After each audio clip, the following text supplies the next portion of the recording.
नामदेवांचा एक अभंग आहे, नाम्या म्हणे काय उपमा द्यावी. त्यांनी ते विठ्ठलाला अनुसरून म्हटलं होतं. पण अशा व्यक्ती काही माझ्या आयुष्यात आल्या की त्यांना का उपमा द्यायची हा मोठा एक प्रश्न असतो. एक गंमत म्हणून सांगतो. आमच्या गावी एक छान पारिजातकाचं झाड होतं, मोठा वृक्ष. रात्री साधारण 10 वाजून गेले की हळूहळू थोडा थोडा सुगंध यायला लागायचा. आम्ही लहान होतो, मनात म्हणायचो छान छान फुलं सकाळी निवडू. सकाळी उठून जाऊ पारिजातकाच्या जवळ. फुलांची पखळण पडलेली असते, सडा पडलाय नुसता फुलांचा. आता यातलं फूल कुठलं उचलायचं चांगलं म्हणून, सगळीच फुलं चांगली. तसं या पंतांच्या बाबतीत घडतं. अनेक वेळा विषय निघतो, त्यांच्या काहीतरी आठवणी सांगा. आपण एकटे बसलेलो असतो, आठवणी आठवतात. ती पारिजातकाची फुलं आहेत ना, ते लहान मूल जसं आपल्या आईला सांगतं, आई आधी मला घे, आधी मला घे, तशी ती फुलं सांगतात. पंतांच्या सगळ्या आठवणी अशा खाली विखुरलेल्या असतात, सडा पडलेल्या असतो. आणि प्रत्येक आठवण सांगते आधी मला सांग, आधी मला सांग. आधी सांगायचं ठरलं. पंतांची माझी पहिली भेट शिवाजी मंदिरला झाली. मला वाटतं रात्रीचा प्रयोग होता, अश्रूंची झाली फुले 8:30चा. नाटक संपलं. रंगभूमीवर 3 वाघ वावरत होते. आडनावाचे नाही, नटसम्राट वाघ सगळे. प्रभाकर पणशीकर, काशीनाथ घाणेकर, चित्तरंजन कोल्हटकर. मन रमून जायचं. ते नाटक बघताना एक निराळा आनंद मिळत असे. आणि त्या नटांची एक अशी ताकद होती, त्यांच्या डोळ्यात पाणी आलं तर प्रेक्षकांच्या डोळ्यात पाणी येत असे. नाटक संपलं, मी डॉक्टरला भेटायला गेलो. डॉक्टर म्हणाले थांब, तू प्रभाकरला ओळखतोस का? म्हटलं नाही. मग डॉक्टरांनी पणशीकरांची ओळख दिली. प्रभाकर हा माझा मित्र आहे, रमेश भिडे. माझ्यावर त्याचं प्रचंड प्रेम आहे. तू माझ्या विरोधात एक शब्द जरी बोललास ना तरी इथल्या इथे तुला तो मारील. पंतांनी नेहमीच्या एवढंच केलं. आणि तिथून पंतांची माझी पण छान ओळख झाली. म्हणजे काही वेळेला असो, हे रात्रीचा प्रयोग असे, नाटक संपल्यावर मी पंतांची गप्पा मारत असे आणि डॉक्टर ड्रेस बदलून यायचा, चाल शेवटची गाडी चुकेल, तो इथले इथे जाणार आहे. मग हळूहळू हळूहळू पंतांचा माझा सहवास वाढत गेला. एकत्र काम करण्याची कधी वेळ आली नव्हती, कारण यांच्या संस्थेत काम करायचं म्हणजे नोकरी धंदा सगळं गेलं असतं आणि मला ते परवडणारं नव्हतं. 1997 साली पंत नटसम्राट नाटकात काम करत होते. आणि त्याच्यात माझ्या नशिबानं मला विठोबाचं काम मिळालं. तिथून पंतांचं आमचं स्टेजवरचं गणित जमलं. मग मी त्यांचं तोमी नव्हेच नाटकात काम करायला लागलो.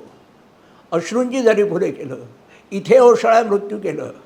म्हणजे खरं सांगायचं तर 97 साली जो मी त्यांच्याबरोबर काम करायला लागलो तो त्यांच्या शेवटच्या क्षणाबरोबर त्यांच्याबरोबर काम करत होतो. आणि त्यांनी जेव्हा शेवटचा श्वास घेतला तेव्हा मी त्यांना असं नाही सांगितलं, मी त्यांना सॅल्यूट केला. त्याने खुणून विचारलं हे काय? सेनापतीला नेहमी सॅल्यूट करतात. पंतांबरोबर नटसम्राट नाटकात काम करत होतो. पंत म्हणजे एक अवलिया नट होता. तो पुंगीवाला जसा दाखवला आहे, या बाळानो या रे या, तसे पंत नट होते. आमच्यासारखे जे मॅड लोक असतील त्यांना ते बरोबर आपल्या घोळक्यातून घेऊन जात असत. आता एवढ्या लोकांनी नटसम्राट केल्यानंतर पंत आणखी नवीन काय करणार? संशोधनाचा विषय होता. पण जातीची ज्याची संशोधक वृत्ती असते, मी काहीतरी निराळं करीन, ती पंतांकडे होती. त्या नटसम्राट नाटकात शेवटचा प्रवेश आहे. वादळाचं आहे, वारा येतो, असं काहीतरी ते हे आहे, काव्य आहे. आणि त्या काव्यानंतर एक मोठं स्वगत आहे, सावध राहा, जनावरं मोकाट सुटली आहेत, सावध राहा. आणि शेवटी त्याचं वाक्य आहे, त्या बाजूला पडलं एक लहान मूल, ते हातपाय हलवतंय, सूर्याला धरण्यासाठी धडमळतंय, तेवढं त्याचं रक्षण करा. शब्द चुकत असतील, कारण बरीच वर्ष झाली आहेत त्याला. पंत काय करीत असत? पंत भावना दाखवत असत लोकांना. ते ज्यावेळी पहिली गाणं सुरू होईल. हां, अडगुलं मडगुलं सोन्याचं कडगुलं रुपयाचा वाळा, अशा या पावसात वादळ वाऱ्यात कुठे रे जातोस लाडक्या बाळा. अशा प्रकारचं ते गाणं आहे. पण ते खांद्यावर एक टावेल टाकून येत असत. ते नाटक सगळं लेव्हलवर होतं आणि लेव्हलवरून खाली उतरताना त्यांच्या खांद्यावरचा टॉवेल पडत असे आणि ते मूल सांभाळा इथे सांगताना तो टॉवेल उचलताना आपण मूल खांद्यावर घेतलं आहे अशा प्रकारची ते ॲक्शन करीत आणि तिथे ती सोबत संपत असत. संशोधक वृत्ती कशी असते माणसाची. नट हा शेवटच्या क्षणापर्यंत किती जागरूक असतो, प्रत्येक कॅरेक्टरचा कसा अभ्यास करत असतो, त्याचं हे जिवंत उदाहरण आहे. मी पंतांबरोबर पहिल्यांदाच काम करत होतो. मी पंतांच्या प्रेमात होतो त्यावेळेला. दुसऱ्या अंकात मला वाटतं पहिला सीन आहे. पंत आलेले आहेत बाहेरून. चंद्रसेना हे नीच कृत्य तिच्या हातून घडलं तरी कसं, असा सीन. पंत जायला वळतात आणि तिथे माझं वाक्य आहे. आप्पासाहेब बाईसाहेबांचा फोन आला होता. पंत तो सीन जो काही करत होते ना, संपलं. मी तो सीन फक्त बघत होतो. पंत एक्झिट घ्यायला निघाले. मी काही बोलतच नाही. पुढचं नाटक जाणार कसं. पंत विंगमध्ये गेले, परत वळले. अरे विठोबा, काय निरोप बिरोप आहे का कोणाचा. तर म्हटलं हां निरोप आहे, बाईसाहेबांचा फोन आला होता. दुसरा अंक संपला. हात गेला लागणं इकडे. म्हटलं काय. विंगच्या हात नटावर प्रेम करायचं, स्टेजवर नाही प्रेम करायचं. अनंत आठवणी त्या नाटकातल्या. आमचा मला वाटतं कुडाळला काही प्रयोग होता कुठेतरी, कुडाळ किंवा कसाल असेल. दुसऱ्या अंकाचा पहिला सीन.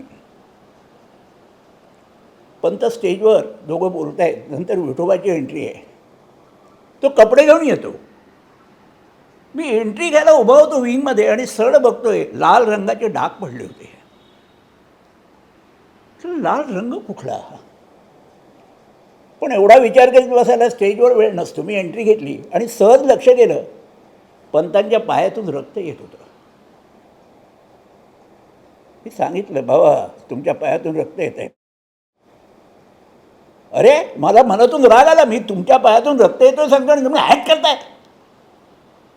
अख्खा सीन त्या माणसानं तसाच गेला. सीन संपला. मेकअपमध्ये गम लावला त्यांच्या पायाला. नाटक संपलं. म्हणजे इकडे रे स्टेजवर काय सांगतोस मला रक्त येतोय म्हणून. म्हणजे सांगायला नको. नाटक चालू असतं, रक्त बिक्त काय नाही. ही सिन्सिअरिटी किती लोकांकडे आता. ती माणसं गेली, तो काळ गेला आणि तो प्रामाणिकपणासुद्धा गेला. पंत म्हणजे एक गौड बंगाल होतं. गोव्याला सावरलं की कुचकवडं काहीतरी नवीन थिएटर झालं होतं आणि स्थानिक लोकांचा प्रोग्राम आणि पहिला प्रयोग तो मी नव्हेचा. 9:30 वाजता त्यांचा सगळा कार्यक्रम संपला आणि आम्हाला ज्याने सांगितलं अर्ध्या तासात नाटक सुरू करा. त्याला सेट बी टाकला, नाटक सुरू झालं. पणशिकांना घाम येत होता सगळा स्टेजवर. तिथल्या लोकांना लाईट्स वगैरे कसे असावे त्याचं ज्ञान नव्हतं. असे डोक्यावर होते. म्हणजे टेबलवर हात ठेवलात ना तर टेबल गरम लागायचं, अशा प्रकारचे लाईट्स होते. आणि पंत आमचे पिंजऱ्यात उभे, घाम गळतोय सगळा. तर मी थोडा पुढे झालो. थांबा तुम्हाला रुमाल देतो हात घाम पुसायला. एक नाही दोन नाही. पहिला अंक संपला. म्हटलं पंत मी घामाघूम झाले होते. मी रुमाल देतो सांगितलं, तुम्ही काही बोलत नाही. अरे मूर्ख आहेस तू म्हणाले. मी आरोपी आहे. आरोपीला रुमाल वगैरे द्यायचा नसतो. राधेश्याम महाराजांचं सीन ते करीत नाही. हे मला काही वेळा हसायला येतं. मी त्यांच्यावर गोमांतकमध्ये एक लेख लिहिला. त्याच्यात लिहिलं होतं की सूर्य त्यांच्या मागोमागे येत होता आणि त्याने सांगितलं, प्रभाकर तू माझ्यासारखाच तेजस्वी हो. पण राधेश्याम महाराजांचा सीन बघायला लागलं ना की संशय याचा, बहुतेक कृष्ण यांच्याबरोबर येतो की काय. अतिशय सुंदर सीन करत असत. सगळी गाणी छान म्हणत असत. प्रत्येक भूमिका पंतांची होती ना. मी त्यांच्याबरोबर 750 प्रयोग केले, तुम्ही नव्हे ते. पण एकही प्रयोग असा गेला नाही की पंत कपडे बदलून आल्यानंतर टाळ्यांचा कडकडाट झाला नाही. शेवटचा दौरा त्यांच्याबरोबर मी कोल्हापूरचा केला, पण तेव्हा हे सगळे प्रयोग असेच झाले. एखाद्या मोठ्या वृक्षाच्या छायेत आपण राहिलो की आपणाला सावली मिळते, कधीतरी चांगली त्याची फळं खायला मिळतात. ती गंमत म्हणून सांगतो. कोल्हापूरला आमचा संध्याकाळी 7:30चा प्रयोग होता केशवराव भोसले नाट्यगृहात, आणि 3:30 वाजता पंतांचा मला निरोप आला, जरा कपडे करून ये. म्हटलं का हो बाबा? अरे म्हणाले एका महाराजाने आपणाला बोलवलं आहे, तिथे जायचं आहे. म्हटलं जाऊया ना. मोठी हनुमानाची मूर्ती होती केवढी तरी, याच्या बाहेर लावलेली, त्यांच्या आश्रमाच्या बाहेर लावलेली. आम्ही गेटवर गेलो, शिंग तुताऱ्या वाजवल्या, ढोल ताशांच्या गजरात आम्ही आत गेलो. गाड्याबरोबर ह्याची यात्रा म्हणतात ना, तसं मी होतो. मी आपला लोमता, पंत चालले होते पुढे. आम्ही तिथे जाऊन पोचलो, सभागृहात पोचलो. 2 खुर्च्या ठेवल्या होत्या. एका खुर्चीत पंतानं बसवलं, दुसऱ्या खुर्चीत मला बसवलं. मी खुर्ची थोडी मागे घेतली, कारण मला कळत होतं पंतांच्या बरोबरीने बसण्याच्या लायकीचं मी नाही आहे, पण नियतीच्या मनात काही निराळच असतं. मग पंतांबद्दल सगळी माहिती झाली. एका परडीत फुलं घेतली होती, आणि एक बाई उभ्या होत्या, आणि एक माणूस सांगायचा, अश्रूंची झाली फुले विद्यानंद प्रभाकर पणशीकर. आणि त्यावेळी ती बाई अशी फुलं उधळायची, ती पंतांवर फुलं उधळायची, पण ती फुलं माझ्यावर सुद्धा पडत होती. याला म्हणतात भाग्य. मोठ्या माणसाच्या सान्निध्यात राहिलात तर तुम्हाला कधीतरी मोठेपणा मिळून जातो, त्याचं हे सुंदर उदाहरण. पण पंतांच्या मनात कुठेही द्वेष नाही आला. तर तू खुर्ची मागे का घेतलीस? हो म्हटलं, बाबा तुमच्या बाजूला बसण्या एवढा मी मोठा नाही आहे, पण म्हणे फुलं पडली ना तुझ्या अंगावर. तर म्हटलं तो योगायोग. या नाटकाचा पहिला प्रयोग झाला दिल्लीला. तर अत्रे हे बिझी होते भयंकर. 2 अंक लिहून दिले, आणि 3ऱ्या अंकाचं शेवटचं स्क्रिप्ट धावत ट्रेनमध्ये माणूस आला, हे घ्या 3रा अंक, उद्या प्रयोग. 3रा अंक. त्यांनी ते ट्रेनमध्ये सगळं तयार केलं.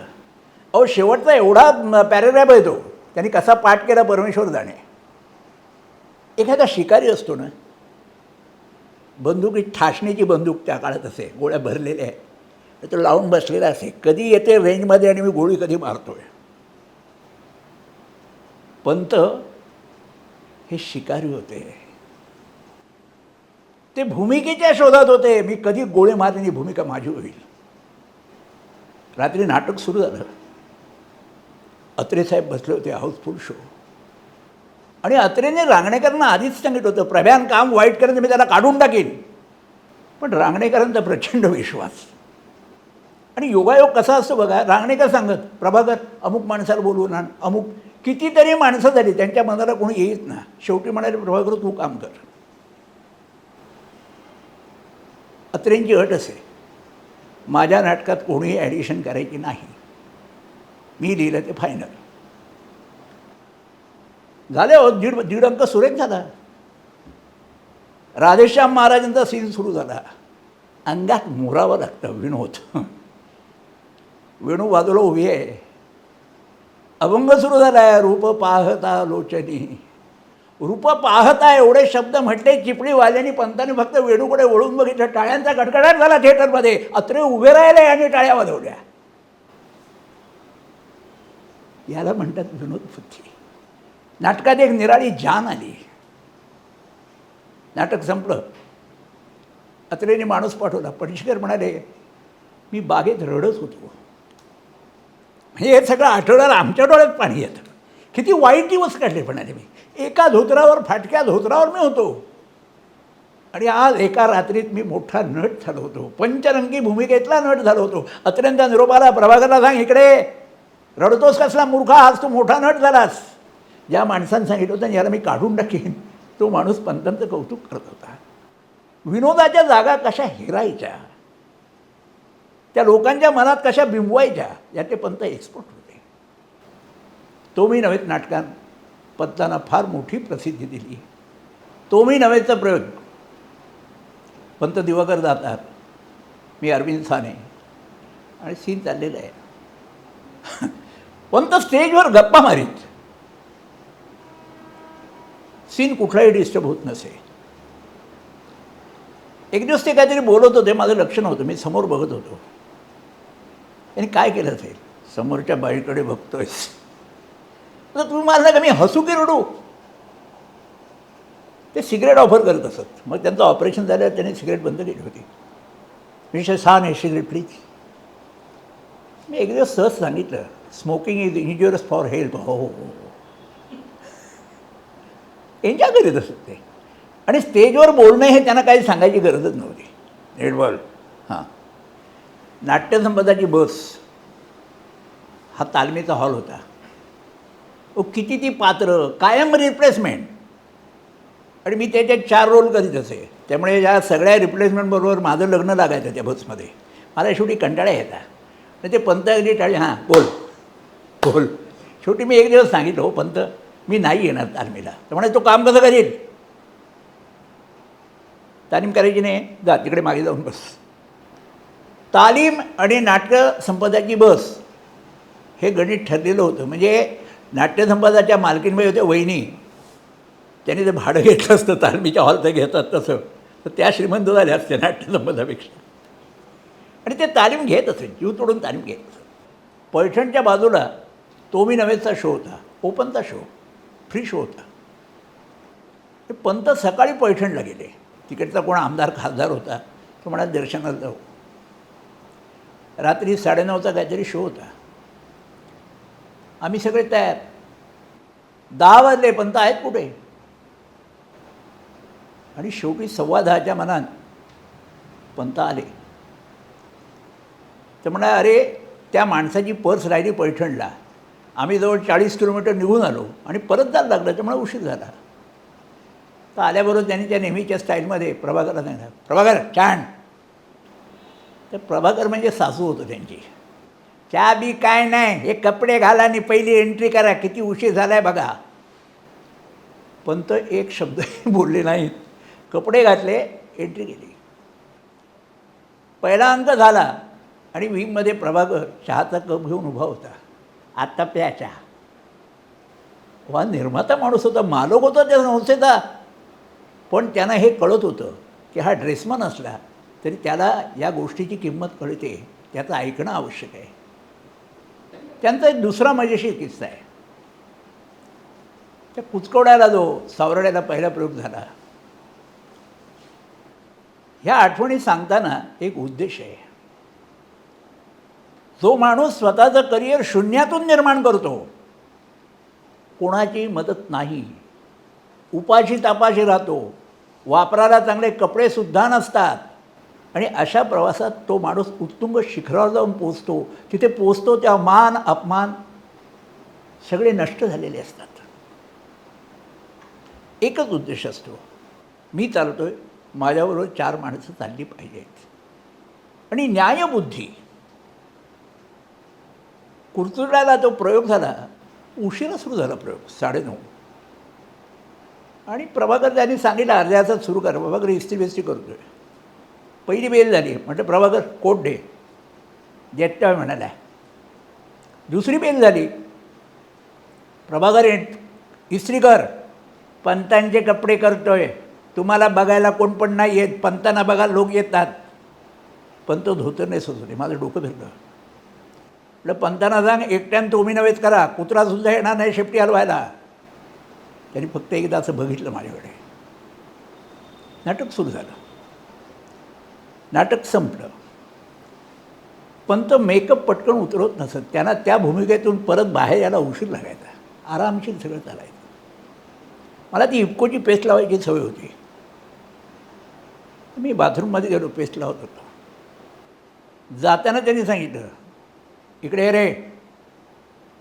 मी पेस्ट लावताना समजलो आपला हा शेवटचा प्रयोग नाट्यसंपदात. पेस्ट लावून बाहेर आलो आणि बस. सिगरेट ओढणारेस. म्हटलं नाही. ते म्हणाले तुला एक गोष्ट खरी सांगू, मी प्रभाकरला ओरडलो. मी प्रभाकरला सांगितलं तू बाकीच्यांशी वागतोस तसं याच्याशी वागू नकोस, तो नट आहे. आणि तू जे मगाशी बोललास हे सत्य आहे, हे टीमवर्क आहे. बाकीच्या टीमने जर व्यवस्थित कामं केली नाही तर लखोबा लोखंडे शाईन होणार नाही. दुसऱ्याच्या निर्मात्याने मला काढून टाकला असता, पण त्यांनी तसं कधी केलं नाही. आणि याला कारण अनुभवाची मोठी शिदोरी त्यांच्या पाठीशी होती. जगात कसं वागावं हे त्यांना माहिती होतं. एका क्षणात जे लोक श्रीमंत होतात, मोठे होतात, त्यांना या गोष्टी कधीही कळत नाही आणि त्यामुळे त्यांचं दारिद्र्यसुद्धा लगेच त्यांच्या मागोमाग उभं असतं. पंत शेवटच्या श्वासापासून एका शानमध्ये जगले. स्टेजवर ते पंत हा एक निराळा प्रकारच आहे. म्हणजे मी ज्यावेळी नवीन त्यांच्याबरोबर काम करायला लागलो त्यावेळी म्हटलं बाबा सांभाळून घ्या. अरे काय काळजी करू नको, मी आहे तिथे. अरे आहे कसे तिथले, ते त्या पिंजऱ्यातून उभे राहिले ना की लखोबा लोखंडे. आपणाला घाम फुटत असे, वाक्य विसरायला होत असत. आणि ते आज गेलं काय रे ब्लँक झालंस तू. अहो पंत तुम्ही कसे बघता, भीती वाटते तुमची. 2-4 प्रयोगानंतर ते सगळं व्यवस्थित होईल. पंत स्टेजवर कोणाचेही नाहीत. विंगमध्ये निराळे, मेकअप रूममध्ये निराळे, लॉजवर निराळे आणि स्टेजवर निराळे. अनंत रूपं त्यांची बघायला मिळत असत. अहो इथे ओशाळा मृत्यूमध्ये ते औरंगजेबाचं काम करायचे. त्याची चामडी सोडा, पेटे पलिते लावून त्याच्या अंगाची चामडी सोडा, त्याचे डोळे फोडा. हा जो दुष्टावा होता ना, हे सगळं बोलणं त्यांच्या नजरेत दिसत असे, त्यांच्या शारीरिक भाषेत दिसत असे. आणि ते अश्रूंची झाली पुढेमध्ये काम करीत ना. त्या शंभू महादेव सांगतो कुठे ह्या मुलाच्या नादाला लागतोस. अरे माझ्या मुलासारखा माझा शिष्य, त्याला तू असं बोलतोस. एका उन्हाळ मुलासाठी त्याला ते स्वतःचा मुलगा समजतून त्यांच्या डोळ्यात पाणी येत असते. तो मी नव्हेच नाटकात सुनंदा दातारची उलट तपासणी चालली होती. सुनंदा दातारचं काम पंतांची मुलगी जान्हवी पणशीकर करीत होती. हे मुद्दाम सांगतोय कारण पंत तिची जी खिल्ली उडवत तिच्याकडे त्या घाणेरड्या नजरेने बघत असत, ते सुनंदा दातारकडे बघावं तसं बघत असत. त्यांना भान नसही आपली मुलगी आहे. याला म्हणतात भूमिकेची शिरणं. पंत हुशार होते. एकदा बोरोलला आमचा प्रयोग होता, मी अग्निहोत्री करत होतो आणि छान टाळ्या बिळ्या सगळं व्यवस्थित झालं असेल. तर निघताना म्हटलं काहीतरी ॲडिशन घेऊया आणि जाऊया. मी पिंजऱ्यातून बाहेर पडायच्या आधीच पंतांनी सांगितलं या अग्निहोत्री या, परत भेटू नका. मला बोलायलाच दिलं नाही. आणि त्यांचा एक मोठा गुण होता. पंतांची कंपनी जी चालली, बरीच वर्ष टिकली, त्याची अनंत कारणं आहेत. तो मी नव्हेचमध्ये आप्पा गजमल बाजूला झाल्यानंतर मी काम करत असे. त्यावेळी 3 अंकाचं नाटक करीत. 3रा अंक कोर्ट सीन. अहो जवळजवळ 30 मिनिटाचं सीन आणि मला एकही वाक्य नाही. मी बसलेला असे. करायचं काय. एक दिवस मी कारण सांगितलं मला गोव्याला जायचं आहे, तर मी शेवटच्या सीनला बसत नाही. मग ठीक आहे. पण नंतर मी आयडिया केली, मी सीनला बसायचंच बंद झालो. त्यांच्या लक्षात येत असे, पण ते वेळ बघत असत कधी पकडायचा माणसाला. लातूरला मला त्यांनी पकडलं. म्हणाले अरे तू शेवटच्या सीनला बसत नाही. म्हटलं हो पंत झोप येते, एक वाक्य पण नाही. आप्पा बसत होते. म्हटलं आप्पा मूर्ख होता. नाही तू बस. म्हटलं मला काढून टाका कंपनीतून, मी नाही बसणार. मी तुला एक्झिट देतो. म्हणजे नक्की किती वेळात द्याल. 5 मिनिटात. तो सीन सुरू व्हायच्या आधी त्याने मला हाक मारली. म्हणा इकडे आहे. तर म्हणाले मी ज्यावेळी जजला सांगतो आज एकादशी आहे, तेव्हा मला काहीतरी उपासाचं म्हणजे साबुदाण्याची खिचडी किंवा बटाट्याचा कीस द्यायची सोय करा. हे मी बोललो की तू काहीतरी असा मूड घे, उभा राहा आणि माझ्यासमोर येऊन विचार तुला बटाट्याचा कीस किंवा साबुदाण्याची खिचडी हवी का. मी ॲट रॅन्डम काहीतरी तुला बोलीन.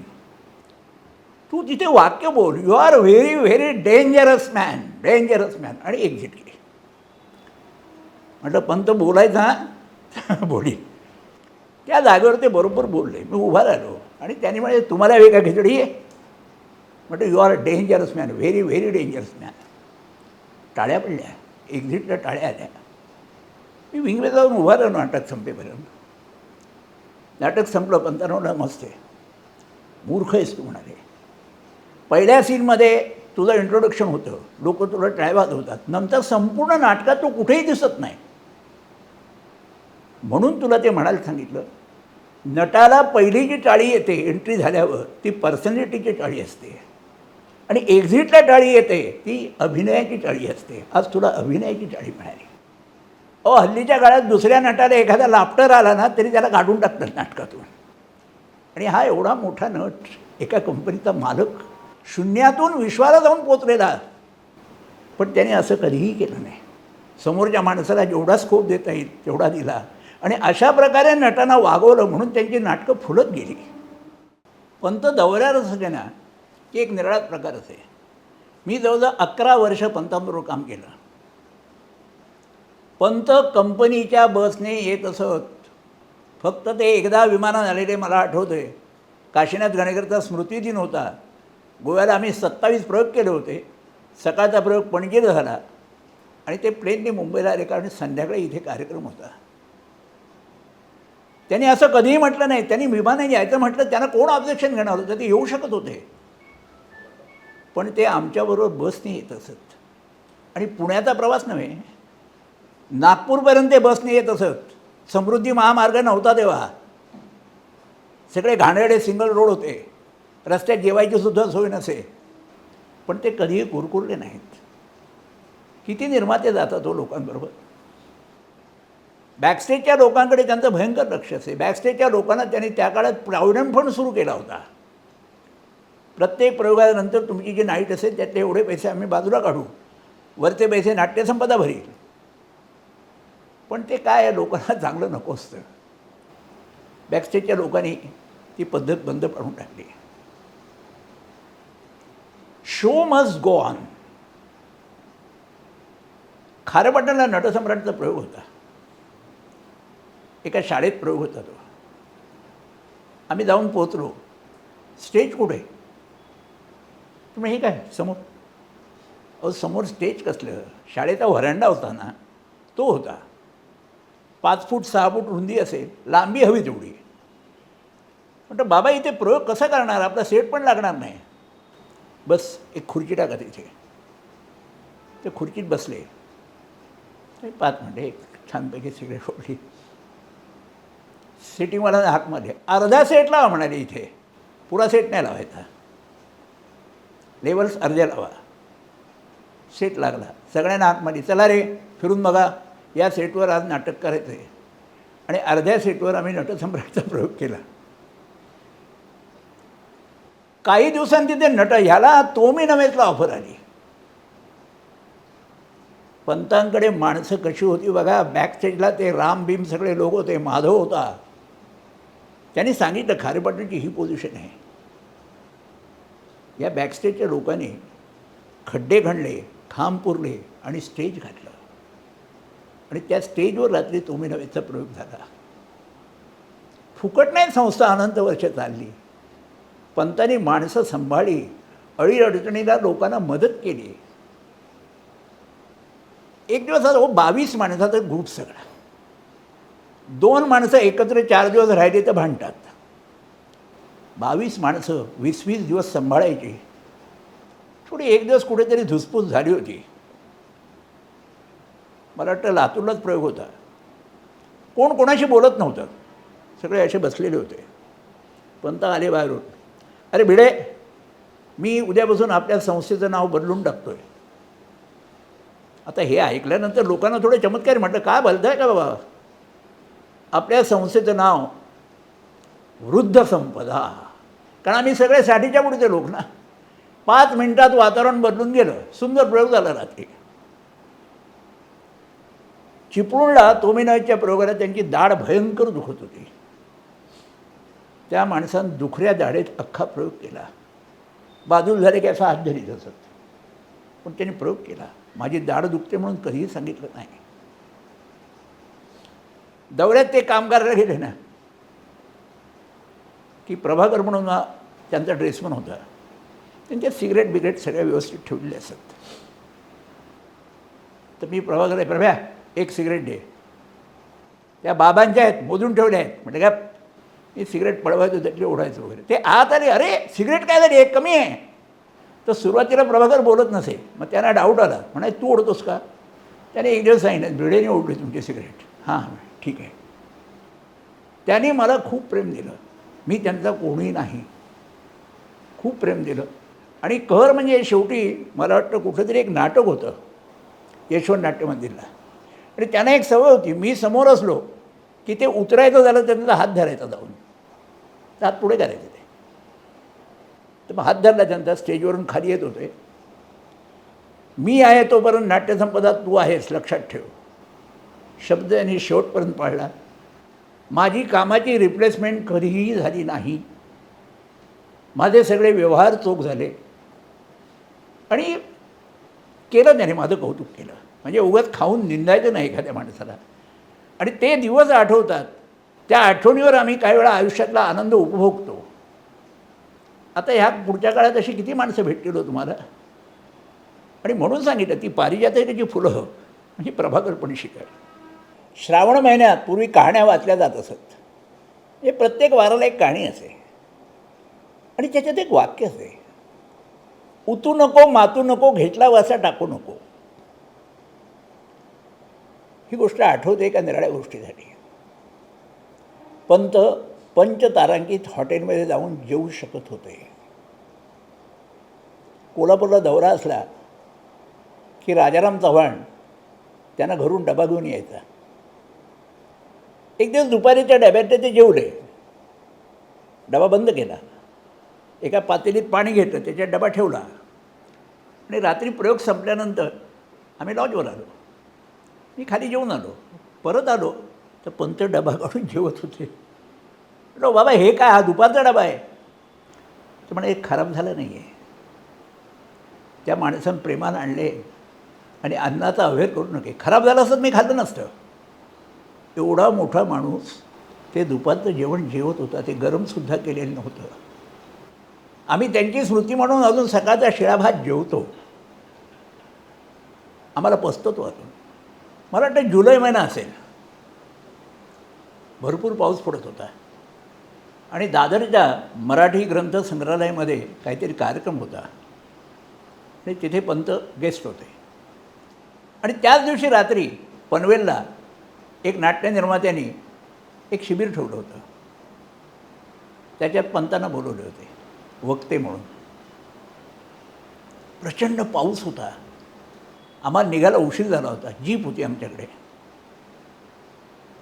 तर पंतांनी कार्यक्रम तिथला संपला, म्हणा जरा टॉयलेटला जायचं आहे. म्हणे खाली टॉयलेट खालच्या मजल्यावर आहे. म्हणे किती वाजले.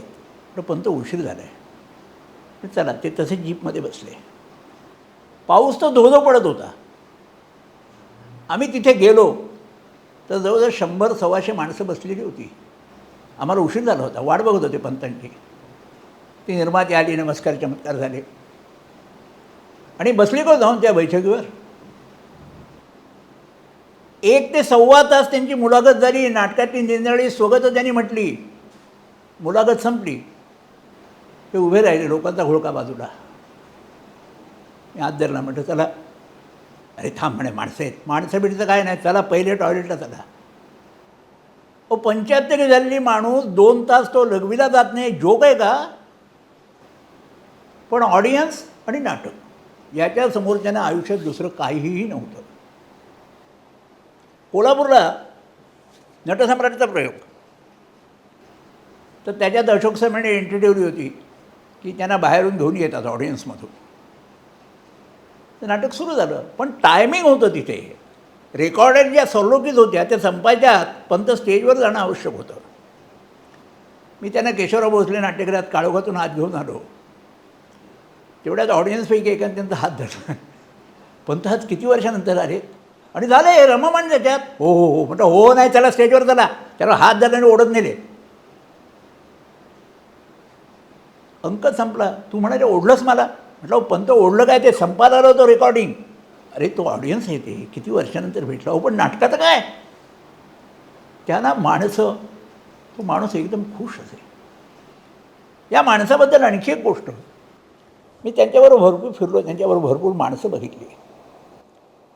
हे तर घरातून बाहेर पडले असते, खिशात 5 पैसे पण ठेवायचे नाहीत, कपडे फक्त बरोबर.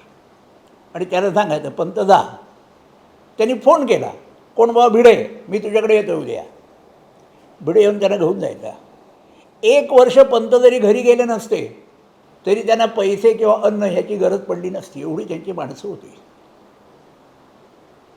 साधारणपणे नाटकातला माणूस असतो ना, त्याला बहुतांशी लोक घरी येण्याला तयार नसतात, काय अनंत कारणं असतील.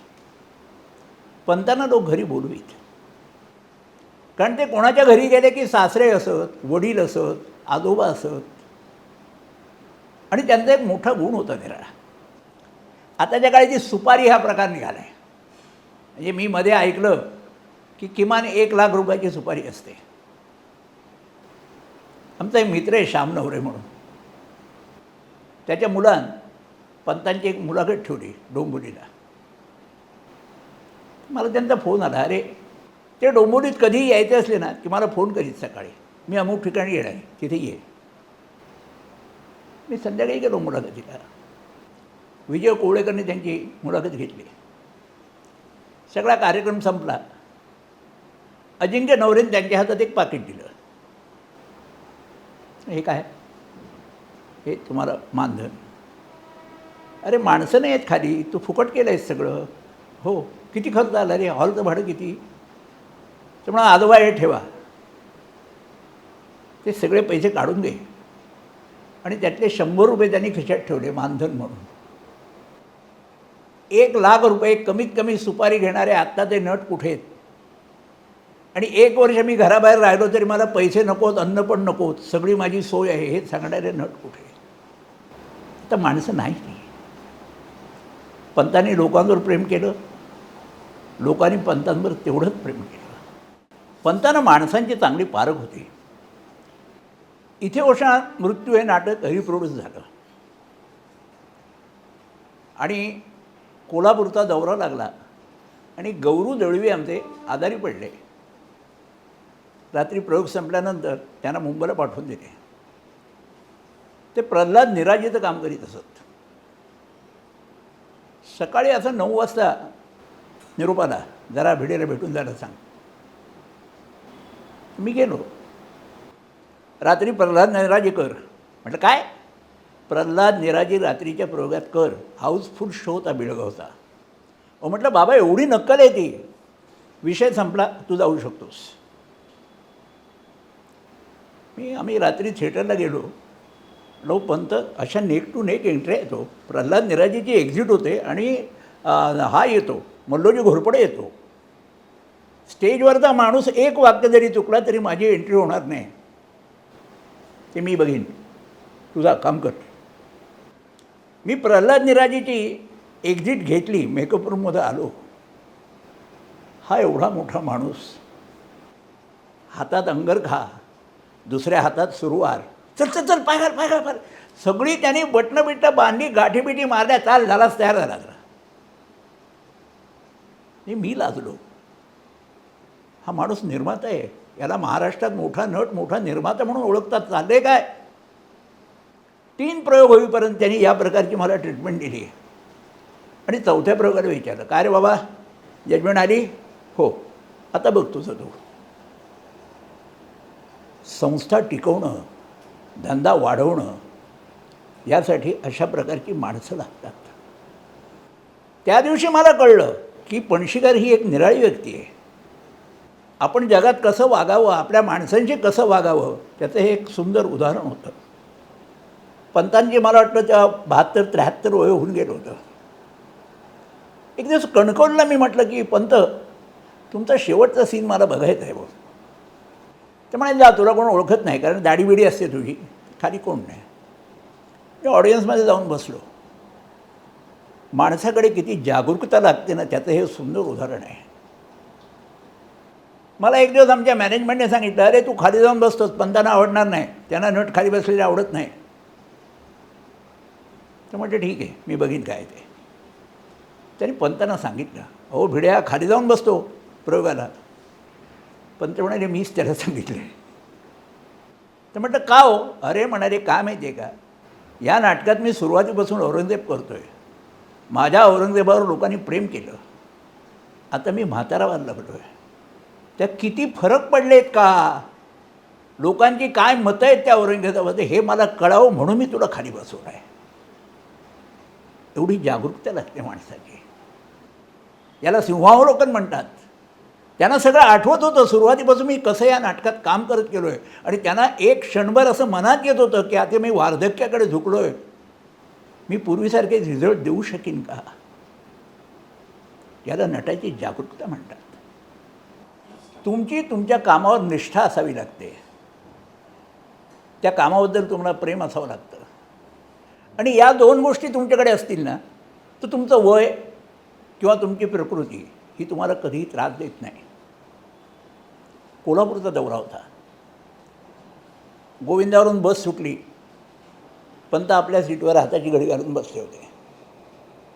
कोणाशी एक शब्दही बोललेले नाहीत. सांगलीला बस पोचली. संध्याकाळचे 7:30 वाजले. मग हळूहळू आम्ही चौकशी केली की काय बाबांचा काय प्रॉब्लेम आहे. आवाज बसला आहे त्यांचा. त्याने औषध घेतलं आहे पण आवाज सुटत नाही आहे. 8:30 वाजले. आम्ही म्हटलं आजचा प्रयोग बहुतेक कॅन्सल झाला. 9ला हे साहेब आले डुलत. कोणाशी बोलत नव्हते. मेकअप केला, कपडे घातले. मग आमचीही धांदल झाली. त्यांची मेकअपची जागा होती स्टेजच्या बॅक साईडला. खुर्चीत बसले. सगळ्यांनी त्याने बोलवलं आणि म्हणून माझा आवाज बसला आहे, काय करायचं प्रयोगाचं. तर म्हणून आपण एक काम करूया, आपण सगळ्यांनी स्टेजवर जाऊ, पडदा उघडू आणि मी लोकांना सांगेन माझा आवाज बसला आहे. तुम्हाला जर नाटक कळलं नाही तर तुम्ही हात वर करा, मी नाटक बंद करीन, तुमच्या तिकिटाचे पैसे देईन. ठरल्याप्रमाणे आम्ही सगळे स्टेजवर बसलो. म्हणजे परिस्थिती अशी होती की पंतांनी हातात माईक घेतला होता, पिंजऱ्यात उभे होते तेव्हा. तर त्याने हा आवाज बसला आहे माझा, तुम्हाला नाही कळलं तर सांगा, मी नाटक बंद करीन, फक्त हात वर करा. लोकांनी टाळ्या वाजवल्या. नाटक सुरू झालं. आणि पहिली ती ज्याची गौरू जळवीची ही आहे, मला आता सगळ्या कॅरेक्टरची नावं आठवत नाहीत. क्रॉस घ्यायला पंत उभे. त्यांनी ज्या पद्धतीने ते टेबल आपटलं ना, बसलेलं स्टूल सुरू, कुठला आवाज बिवाज बसला आहे म्हणजे असं वाटतं क्षणभर मगाशी खोटं बोलत होती की काय. अख्खं नाटक त्यांनी चांगल्या आवाजात व्यवस्थित केलं. आणि नाटक संपल्यानंतर कळलं की पंताचा आवाज खरंच बसला होता. दमले होते ते प्रचंड. ही निष्ठा, तुमच्या कामावर तुमची निष्ठा हवी, तुमच्या कामावर तुमचं प्रेम हवं. असे अनंत किस्से आहेत पंतांचे. त्यांनी कामं केली. माझं नाटक आहे, नाटक झालं पाहिजे. अहो तुम्ही नव्हे, नाटक दुसऱ्या ग्रुपमध्ये आल्यानंतर त्यांनी मला सांगितलं, अरे आपलं नाटक आहे, तू ये बघायला. साधारणपणे आपल्या हातातून वस्तू गेली ना की माणूस त्याच्याकडे बघत नाही. पंतांचं तसं नव्हतं. त्याने अश्रूंची झाली फुलाची दुसरी टीम उभी केली. त्याच्यात एक ऐकण्यासारखा किस्सा आहे. मी नाव बिव सांगत नाही कोणाचं. आमचा प्रयोग चालू होता, म्हणजे आमचा झाला, दुसऱ्या दिवशी नवीन टीमचा झाला. ते कपडे देण्याचा प्रसंग होता. मी सहज मेकअप रूममध्ये गेलो तर पत्रकार विद्यानंदाचं काम करणाऱ्या माणसाला विचारत होते, पंतांनी येते 1100 प्रयोग केले, आता तुम्ही नवीन काय करणार. त्यामुळे कितीही मोठा नट असला तरी काही जागा सोडतो आणि मी त्या हेरल्या आहेत, त्या करणार मी. नाटक संपलं. पंतांना जायचं होतं टी व्ही सेंटरला इंटरव्ह्यूला. म्हटलं बाबा तुमच्या नवीन नाटकाचं खरं नाही काय. अरे काय बोलतोस का तू, म्हणा मी किती पैसे घातले आहेत. तसं नाही आहे म्हटलं. तुम्ही ज्या जागा सोडल्या आहेत ना 1100 प्रयोगात, त्या विद्यानंदने हेरले आहेत. मी म्हणाले टी व्हीला जातो आहे. 25 प्रयोग नाही झाले त्या नाटकात. आता निरनिराळ्या शिक्षणाच्या पद्धती निराळ्या, प्रोफेशनल मॅनेजमेंट, बिझनेस मॅनेजमेंट आणि हे लोक खुश असतात. आम्ही काहीतरी नाविन्य शोधून काढले. कॉम्पिटिशन झाली प्रत्येक फील्डमध्ये. काय करायचं? ही जी दोन्ही स्कूल आहेत ना, त्या स्कूलचे प्रिन्सिपाल प्रभाकर पणशीकर होते. काळाची पावलं ओळखणं आणि त्याप्रमाणे आपण वागणं. हळूहळू नाटकाचा धंदा कमी व्हायला लागला होता आणि जास्त पैसे सांगितल्यानंतर लोक प्रयोग देत नसत. गोव्याला सुभाष नाटेकर म्हणून एक कॉन्ट्रॅक्टर होता आणि त्याने 27 प्रयोग ठरवले एका लाईनीत. तो मी नव्हे, ते 27 प्रयोग. त्यातला एक सावंतवाडीला आणि एक बेळगावला. 25 प्रयोग गोव्यात. अहो, गोवा एवढंच आहे, ठाणे डिस्ट्रिक्ट एवढंसं नाही आहे. 25 प्रयोग. मी सहज विचार, पण तर किती रुपयाला प्रयोग विकलात? त्यामुळे विकलात का विचारू नको. 25 प्रयोग मी दिलेत. म्हणतो प्रॉफिट नसेल तर काय करायचं? तसं नाही म्हणे, तुला गणित कळत नाही. 25 प्रयोग झाले. समजा मला 2,000 रुपये एका प्रयोगामध्ये मिळाले. लोक हसतील मला की हा काय व्यवहार झाला का? 25 प्रयोगाचे 50,000 रुपये झाले. 25 प्रयोगाची माझी नाईट झाली. 25 प्रयोग माझ्या बसचं भाडं झालं. 25 प्रयोग माझ्या सगळ्या कलाकारांना पैसे मिळाले. आणि सगळ्यात महत्त्वाची गोष्ट, 25 प्रयोग झाले म्हणजे माझी प्रयोगसंख्या वाढली. आता लोक सांगतात गोव्याला प्रयोग 4 लाख रुपये. नाव फार होतात, कॅन्सल करा. परिस्थिती कठीण आल्यानंतर प्रयोगाची संख्या वाढवायची आणि आपला प्रॉफिट कायम कसा ठेवायचा याचा विचार ते करत असत. पंतांच्या आणखी काही गोष्टी होत्या. पृथ्वी गोल आहे आणि ती स्वतःभोवती फिरते, हे शास्त्र त्यांनी लक्षात ठेवलं होतं. अहो, धंदा म्हटला की काही वेळा भांडणं होतात, काही वेळा दोस्ती होते, अनंत अडचणी असतात. पंतांचं रांगणेकरांशी काही गोष्टीपायी क्रॉस आला, अत्रेंशी आला, मोहन वाघाशी आला.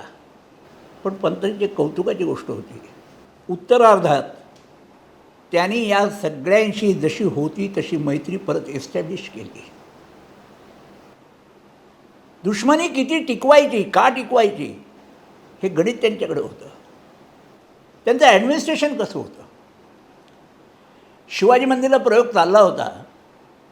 नाट्यसंपदाचा प्रयोग कधीही 3:30 म्हणजे 3:30ला कधीही सुरू होत नसे, 3:45. म्हटलं पंत असं का हो? अरे आम्हाला शाप येतो, 3:30ला सुरू केलं की चांगलं होत नाही नाटक. तर ते नाटक संपायला थोडा उशीर झाला. एक निर्माता मेकअप रूमच्या बाहेर आरडाओरडा करीत होता. काय तुमचीच नाटकं आहेत का, आम्हाला नाटकं नाही का? अनंत गोष्टी होत्या. पंत सगळं ऐकत होते. पंतांनी बाहेर जाऊन त्याला विचारलं सुद्धा नाही. मॅनेजरला सांगितलं जरा बाहेर जा आणि त्याला सांग हे थिएटर आत्ता मी भाड्यानं घेतलं आहे, माझा प्रयोग झाल्यानंतर तू आत ये, इथे आरडाओरडा करायचा नाही. किती समय सूचकता होती या माणसाकडे. काही वेळा आता पुवा भावेंचं नाटक त्यांनी केलं होतं, महाराणी पद्मिनी. तर भावे हे हट्टी होते, हिंदुत्ववादी होते. नाटकात एकतर्फी बोलून चालत नाही. लोक येतात ना, ते मनोरंजनासाठी सुद्धा येतात, माहितीसाठी सुद्धा येतात. काही ठिकाणी पंतांनी दार्वेकरांना सांगून सुधारणा करून दिल्या होत्या. भाव्यांना त्या मान्य नव्हत्या. भाव्यांनी दार्वेकरांना नाही, हे चालणार नाही. पंतांच्या लक्षात आले नाटक काय करायचं. भाव्यांना त्यांनी बाजूला घेतलं. त्यांनी 4 दिवसानंतर तुम्ही या तालमीला, तोपर्यंत आराम करा. आणि ते सीन जे बदललेले होते ते काय अशा प्रकारे केले की भाव्यांच्या लक्षात सुद्धा आलं नाही काय झालं आहे. तो राजहंस एक नाटक कालेलकरांनी नाटक लिहिलं आणि म्हणाले प्रभाकरी जरा वाच. नाटक उत्कृष्ट लिहिलं. त्यामुळे अट आहे की हरा महाजनी होते लोकसत्ताला संपादक, त्यांचा मुलगा रवींद्र महाजनी, तो कर्णाचं काम करील. तर मग म्हणे ठीक आहे. दार्वेकर मास्टर डायरेक्टर आणि तो रवींद्र महाजनी वाचायला लागला आणि दार्वेकर प्रभाकर हा नाही चालणार करणं. तर पंत कालेलकरांना म्हणाले हो त्याला नाही काम देताना, तो काम चांगलं करीत नाही आहे. कालेलकर म्हणाले माझं नाटक परत दे. पंतांनी दारव्हेकरांना सांगितलं आणि रवींद्र महाजनीकडून काम करून घेतलं. आपल्याला आवडलेली वस्तू कशी टिकवायची, मग त्यासाठी समोरच्या माणसाला कसं ट्रीट करायचं नाही, आपल्याला हवं तसं करून घ्यायचं, हे फक्त एखादा ॲडमिनिस्ट्रेटरच करू शकतो. सामान्य माणूस हे करू शकत नाही. आणि त्याहीपेक्षा महत्त्वाची गोष्ट की दिग्दर्शकाला पटवणं हे कठीण असतं, कारण त्यानेच हा माल नको. पंत हे सगळं करीत असत. पंतांकडे किती मॅनेजर येऊन गेले, त्यांनी कधीही कोणाबद्दलही अपशब्द वापरलेले नाहीत. त्यांच्या आजूबाजूला माणसं बरीच असत. गुळाचा खडा असला ना की माशा आपोआप येतात. या कंपून मला दूर ठेवला होता, मला त्याच्याबद्दल दुःख कधीही नाही. कारण पंतांचे माझे संबंध काय होते हे आम्हाला दोघांना माहिती होते. एका रिॲक्शनमध्ये त्यांच्या मुलीने तरंगिणीने लिहिलं होतं की ह्या दोघांचे संबंध काय होते हे त्यांनाच माहिती. ज्या माणसांना असं वाटे की आम्ही अगदी पंतांच्या जवळच आहे, मी हे 11 वर्ष सगळं दृश्य बघत होतो. पंत एवढे हुशार होते, त्यांना वास येत असे, हा माणूस काय क्वालिटीचा आहे, हा माणूस काय क्वालिटीचा आहे. हुजऱ्या लोकांना त्यांनी कुठच्या क्षणाला बाजूला केले ते त्यांनासुद्धा कळलं नाही, अजून त्यांनासुद्धा माहिती नाही. काही मोठे झाले त्यातले, पण पंतांनी त्यांना सहज बाजूला गेले. ही ट्रिक किती लोकांना जमते. ॲडमिनिस्ट्रेटर म्हणून पंत फार मोठे होते. अश्रूंची झाली फुले या नाटकात पंतांचं एक निराळे व्यक्तिमत्व बघायला मिळत असे. उच्च विद्या विभूषित असं व्यक्तिमत्व त्यांनी या नाटकात उभं केलं होतं. पण त्यांच्या स्वभावात एक ईर्षाळपणा होता, विनोदी होते. आणि त्यांच्या सहवासात राहून आम्हाला काही विनोद कळायला लागले. आणि ज्याला विनोद कळतो ना तो माणूस जीवन आपला आनंदात जगतो, छान जगतो. त्यांचा आणि सुमित्राचा सीन चाललेला असे. ॲडिशन कुठे करावी आणि ती किती करेक्ट असावी याचं सुंदर उदाहरण आहे. पारिजातकाची फुलं असतात, छान फुलला म्हणते पारिजातक आपल्या दारात, ती 2 त्यांच्या हातावर ठेवते आणि सांगते हळूवार घ्या. पंत तिथे हळूवार घेतो, तुला उचलून घेतो ना तशी. पुस्तकात नाही आहे. ॲडिशनची जागा किती करेक्ट. हा माणूस लाल्या ज्यावेळी गुंड म्हणून येतो त्यात ते केस धरून त्याला प्रश्न विचारतो, हे दुसरं रूप होतं.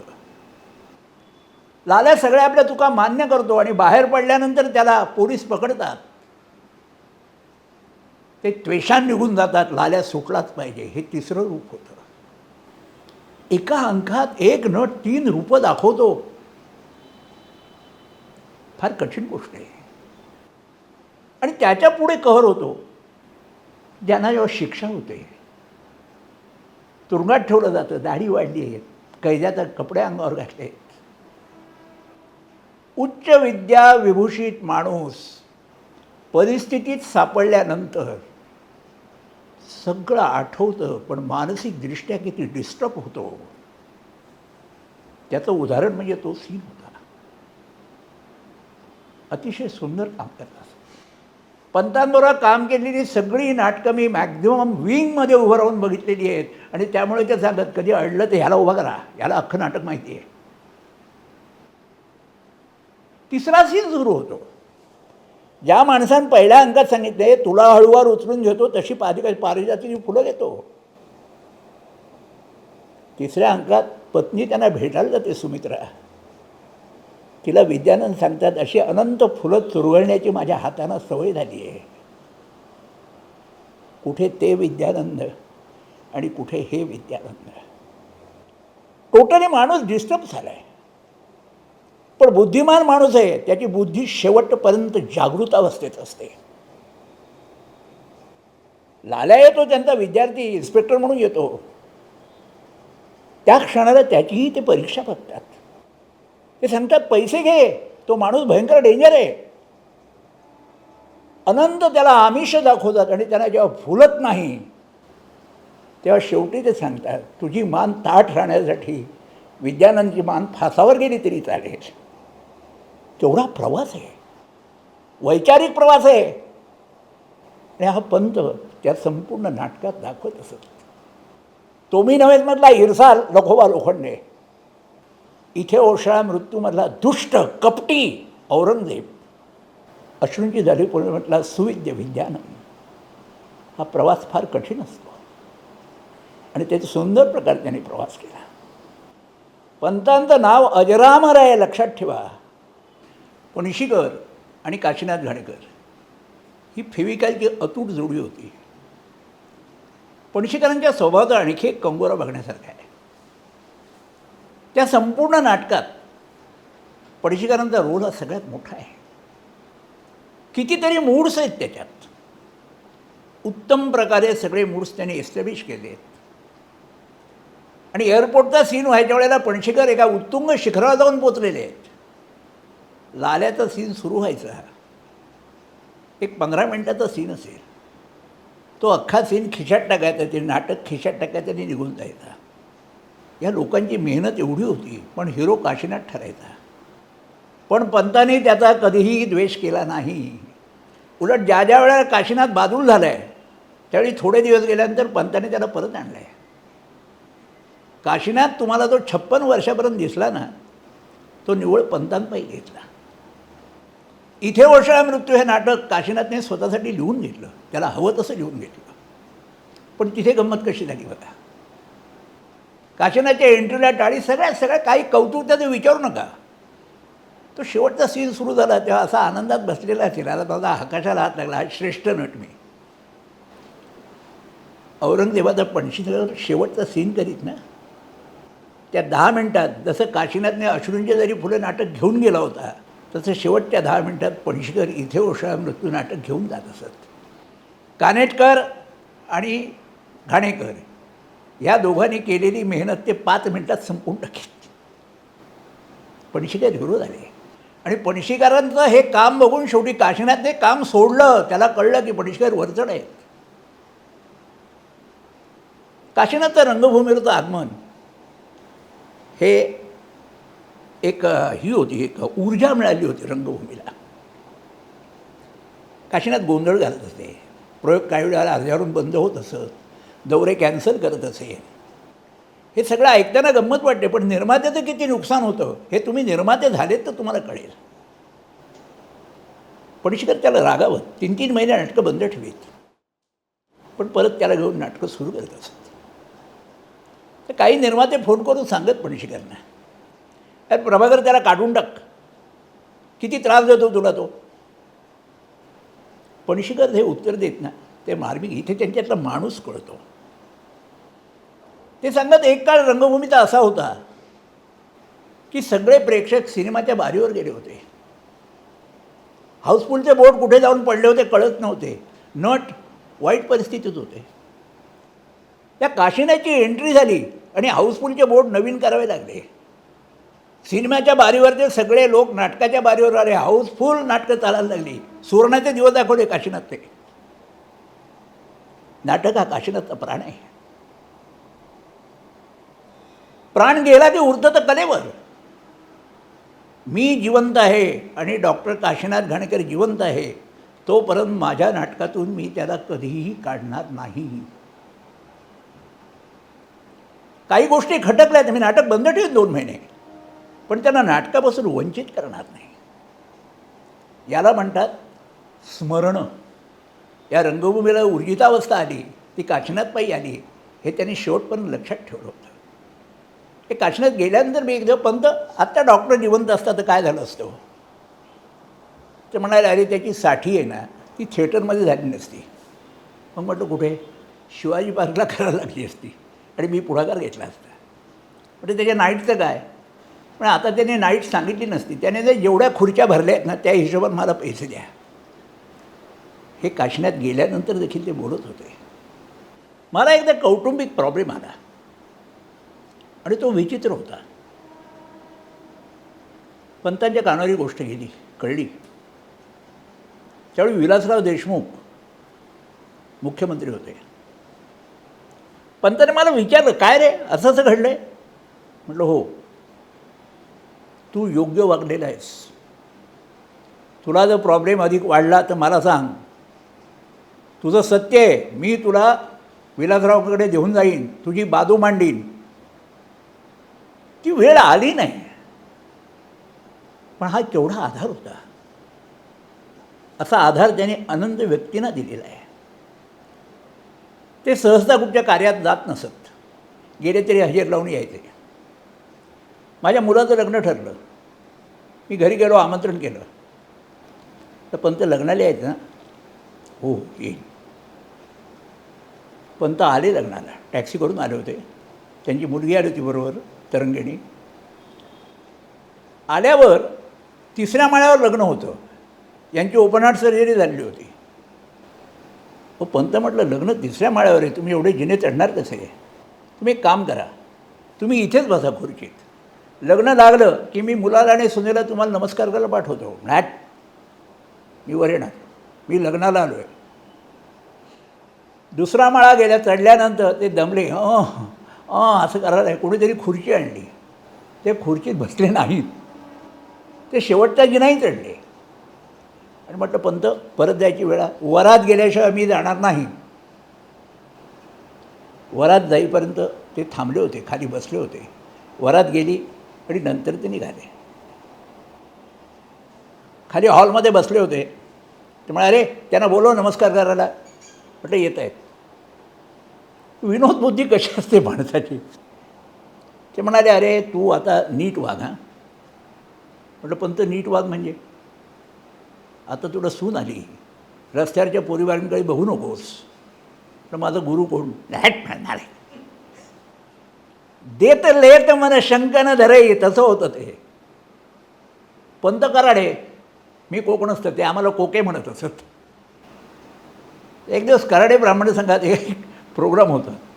मला सकाळी फोन, अरे मी येणार आहे तिथे, शन्ना पण प्रमुख पाहुणे आहेत, तर ये तिकडे. म्हणजे ठीक आहे. तर मी गेलो आणि जेवायला निघाली माणसं. तर मी नेहमीच्या स्टाईलने त्यांचा हात धरला, ते हळूहळू चालत होते. जिन्याजवळ आलो आणि म्हटलं, पंत आज तुमच्याकडे भयंकर खर्च झाला असेल नाही कराडे ब्राह्मणांचा? हो, मग किती माणसं जेवायची आहेत, हॉलचं भाडं आहे. म्हटलं तरी एक खर्च तुमचा कमीच आहे. तो म्हणाले, कुठला? म्हटलं तो आमच्याकडे जास्त असतो. कुठला? आज तुम्हाला आचार्याचा खर्च नाही. ते आता जेवून जा म्हणाले. जेवत नाही मी, घरी जेवण आहे. हे छान मजा असायची त्या माणसाबरोबर गप्पा मारायला. पंतांच्या 2 गोष्टी होत्या. रंगभूमीवर दिसणारे पंत निराळे होते. आज जो पंतांचा आत्मा होता तो निराळा होता. त्याचं वर्णन आपल्याला नाही करता येणार. सुंदर उत्तर सांगा, मी एका क्षणात सांगतो. नाट्यसंपदा बंद झाली होती. एक दिवस मला त्यांचा फोन आला, संध्याकाळी काय करतोयस रे? म्हटलं काही नाही, घरी आहे. मी कशाला विचारलं नाही, मी घरी गेलो. त्या वहिनी कुठेतरी बाहेर गेल्या, बाकी घरात कोणी नव्हतं. बेडरूममध्ये हाक मारली मला त्याने, आत बस, खुर्चीत बस. त्यामुळे मी तुला एक गोष्ट देणार आहे, तू रागवणार नाही ना? म्हटलं हो, तुम्ही देणार तर रागावायचं काय? ते कपाळ उघड. कपाळ उघड. वरच्या कप्प्यात एक प्लॅस्टिकची पिशवी आहे, ती काढ. ती काढली. त्याच्यात घडी घातलेले 3 झब्बे आणि 1 धोतर होतं. हे माझी आठवण म्हणून तुला ठेव. त्यातला एक झब्बा काढला. मला म्हणे, शर्ट काढ अंगातला. तो झब्बा घाल. मी झब्बा घातला. ड्रेसमन जसे तुमचे कपडे सारखे करतो ना, तसं पंतांनी येऊन माझा झब्बा बिब्बा सारखा केला. हे सांगण्यात कुठलीही अतिशयोक्ती नाही. मी त्यांना नमस्कार केला. त्यांचे डोळे पाण्यात डबडबले होते, माझेही डोळे भरून आले होते. म्हणाले, बघ रमेश, तू माझ्या संस्थेत आलास, तुला मी तुझ्या मनासारखी भूमिका नाही देऊ शकलो. होतं त्याच्यात दिल्या. तू चांगला नट आहेस, लक्षात ठेव. तुझं दैव असेल तर तू मोठा होशील. कारण या इंडस्ट्रीत मोठं होण्यासाठी दैव लागतं. पण माझे तुला आशीर्वाद आहेत, तू मोठं होशील. त्याने दिलेले झब्बे हे राष्ट्रपती अवॉर्डपेक्षा माझ्यासाठी मोठे होते. ती एक मोठी गिफ्ट होती माझ्यासाठी. डॉक्टर काशीनाथ घाणेकर गेले, अंत्ययात्रा सुरू झाली. आदल्या दिवशी या लोकांचा सोलापूरला इथे होणाऱ्या मृत्यूचा प्रयोग होता. पंत दुपारपर्यंत आले होते. प्रचंड मोठी अंत्ययात्रा होती. शिवाजी मंदिर समोर अंत्ययात्रा आली. डॉक्टरांचं कलेवर दर्शनासाठी ठेवलं होतं. पंत वरून खाली उतरले. हे सांगायलाही शब्द ठेवत होता. त्याच्या गालावरून हात फिरवला आणि पंत हमसा हुमसून रडले. त्यांचा भाऊ गेलाय, त्यांचा मुलगा गेलाय, कोण गेलाय? कोण कोणासाठी एवढं रडू शकतं?